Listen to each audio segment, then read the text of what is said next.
مجھے اس کی پیدائش کا دن آج تک یاد ہے. سال تھا 1978، مہینہ تھا جون اور تاریخ تھی 28.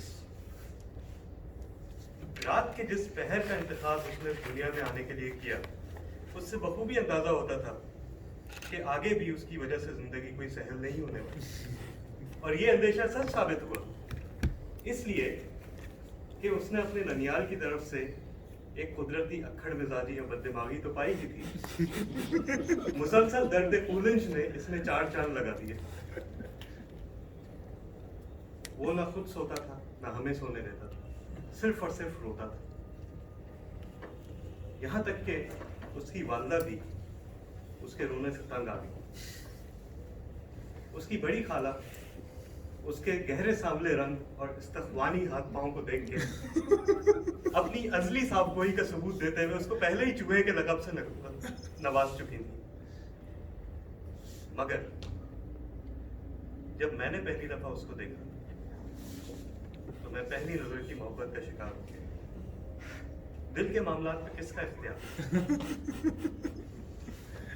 وقت گزرتا گیا. اس نے نونہال سے شیر کوٹ تک کا مرحلہ طے کیا اور یکے یک اس کی رنگت صاف ہوتی.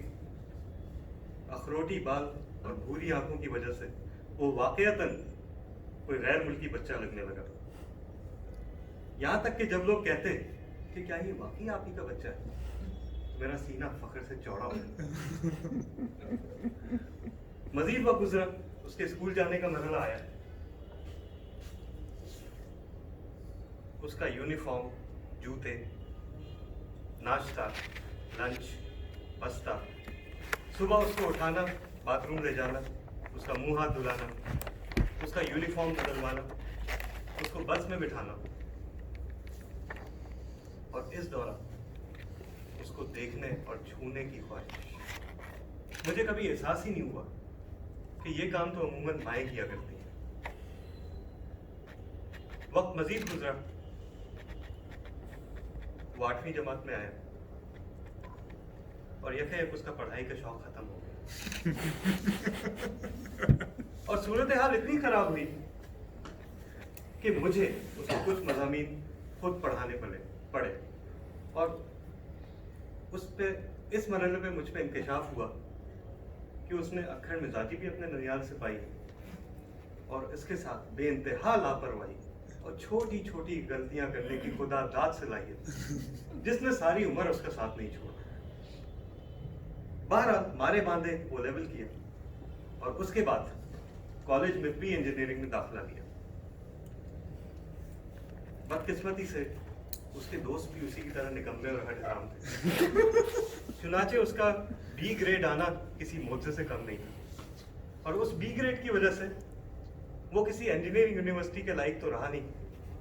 چنانچہ وہ انسٹیٹیوٹ جس میں ہم اس وقت موجود ہیں، اس نے اپنے دونوں ہاتھ وا کیے اور اس جیسے کئی ہٹ حراموں کو رجحانی امتحان دینے کا موقع دیا، جس میں اس نے پورے کوئٹہ میں پہلی پوزیشن حاصل کی.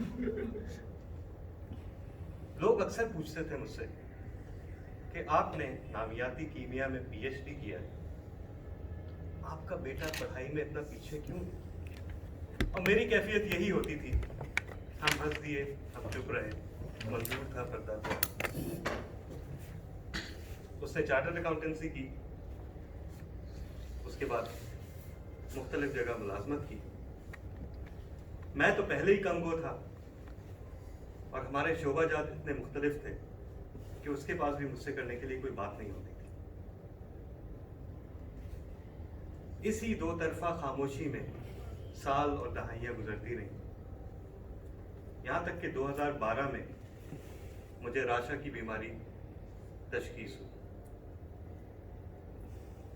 یہاں تک بھی سب معاملات میرے ہاتھ میں تھے، کیونکہ میرے بیٹے نے اکھڑ مزاجی اور لاپرواہی کے علاوہ فضول خرچی کی جو عادت ننیال سے پائی تھی، اس کی وجہ سے گھر کا خرچہ میری ہی پینشن پہ چلتا تھا. آہستہ آہستہ وہ دن بھی آیا جب میرے اعضاء اس لائق نہ رہے کہ میں گاڑی چلا سکوں اور مجھ سے چابی لے لی گئی. اور مجھے وہ دن بھی یاد ہے جس دن میں